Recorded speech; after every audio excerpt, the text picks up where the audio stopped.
Hey, hope you're having a great day. My name is Millennial Brochan, and today I'm going to have a discussion about how power levels were one of the greatest things about Dragon Ball, and how getting rid of them was a huge mistake.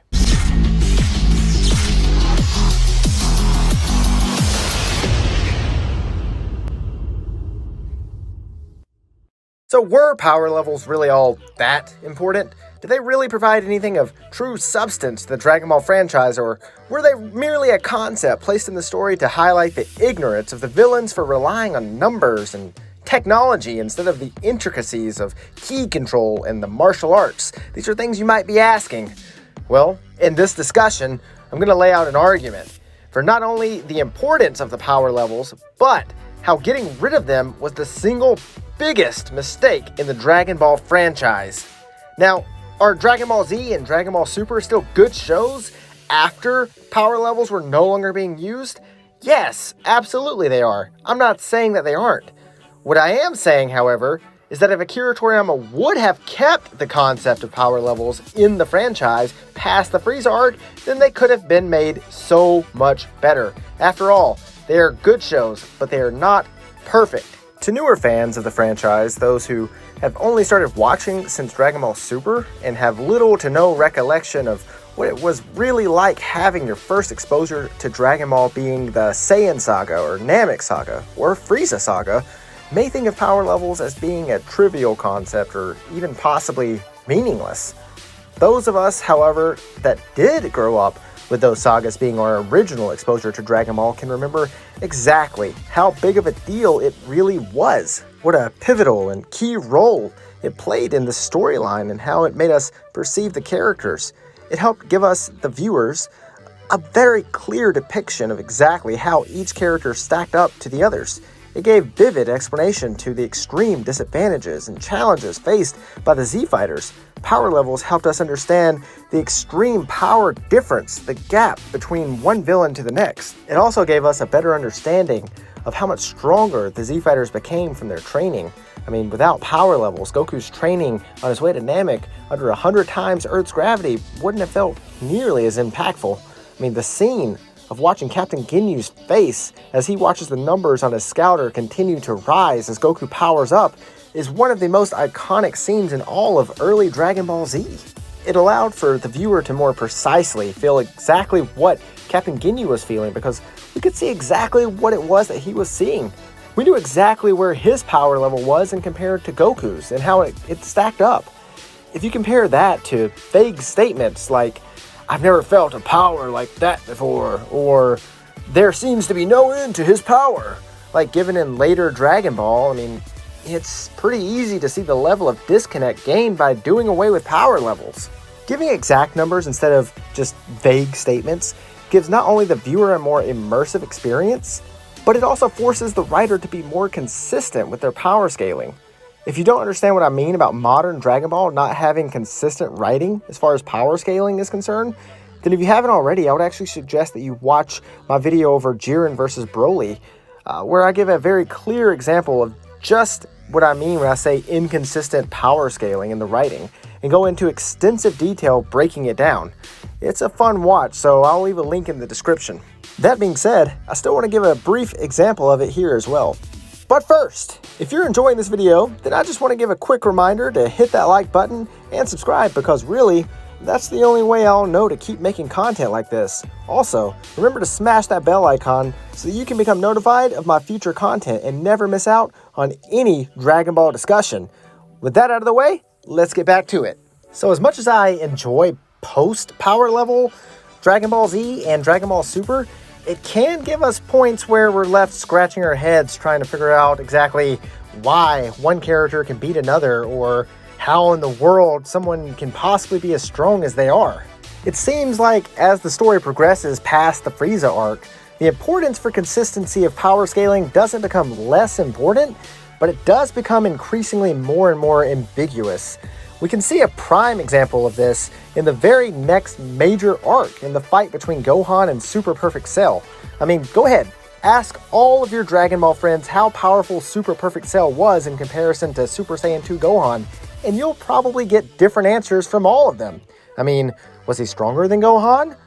Was it dead even, or was it even close? Was Super Saiyan 2 Gohan far stronger than him? And the only reason the beam struggle was as close as it was because Gohan was only using one arm. Exactly how important was Vegeta's interference to defeating Cell? Was it absolutely necessary, or did it only provide a distraction that Gohan capitalized on? I mean, in storytelling, ambiguity can sometimes be a good thing. This isn't one of those instances. And that's because this creates unnecessary confusion amongst the fan base. And another great example of this is Fusion. No one really knows exactly how strong Fusion is. I mean, at best, you can consider it to be inconsistent. I mean, yeah, it's given a pretty good reason for its inconsistency, as stated by the Elder Kai when he said Vegeta and Goku's rivalry would strengthen their fusion against Buu. But still, I mean, when you consider Vegito, I mean, he was facing down Majin Buu that had just absorbed Ultimate or Mystic Gohan and added his power onto his own. So then how could Vegito outpower him in only his base form? I mean, it makes no sense. Ultimate Gohan alone was already stronger than Super Saiyan 3 Goku. That's a base Goku with a 400 times multiplier. Or another prime example is Kid Buu. How strong exactly is Kid Buu? And is he the strongest form of Majin Buu?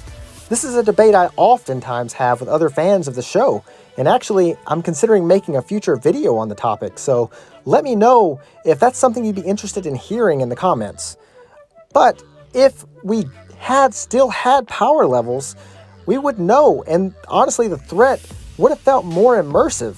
Instead, I remember thinking as Vegeta was asking the dragon for wishes and Goku was forming the Spirit Bomb, just wish for Gohan to be there. I mean, he was stronger than Goku at Super Saiyan 3, and Goku at Super Saiyan 3 was fighting on par with Kid Buu. And so maybe, honestly, that might just be, my own personal take on that situation, but I'm not just talking about that situation. The truth is, fans will always find ways to justify inconsistent writing with Dragon Ball because, quite frankly, it's a product that we love. But you still can't deny that if we still did have power levels around, then it would shed a lot of light on a lot of situations and clear up a lot of debates really fast. And you know what? Giving numerical values to help viewers better understand exactly how strong or fast a character isn't even just unique to Dragon Ball either. We see Marvel has its own power grid that you can actually look up online. And why is that? It's because giving the viewers a more clear understanding of the character's overall strength is a good idea. So why did Dragon Ball really stop using power levels? I mean, was it really just a way to show the ignorance of the villains all along? Or really was it a way to just allow for lazier writing? I mean, it's no secret in the Dragon Ball community that Akira Toriyama could be lazy or forgetful, such as how originally the design for Super Saiyan was just made to save time from having to color in Goku's hair. Or how in an interview, Akira Toriyama completely forgot about Super Saiyan 2 and actually thought that Super Saiyan 3 was in fact Super Saiyan 2. It would only make sense that Toriyama would realize this as well, and so it bears the question, did Toriyama just do away with power levels in order to allow himself to have a less consistent power scaling storyline? I mean, it definitely would lessen his workload. He wouldn't have to keep up with exactly how strong everyone is in comparison to everyone else. And let me back that theory up with this. Even if Toriyama didn't want power levels being stated in the show anymore, he himself still should have had an idea of each character's power levels and should have been able to provide them in, say, the Daizenshu long after the story's completion. For example, Marvel doesn't directly state each character's power levels in their stories, but it still provides the fans with the power grid to reference later on. If you still disagree, then consider this. Akira Toriyama still acknowledges the value of numerical references of how powerful characters are in relation to each other. In order to give us an idea of how strong Whis is, he stated that if Beerus was a 10, then Whis is a 15.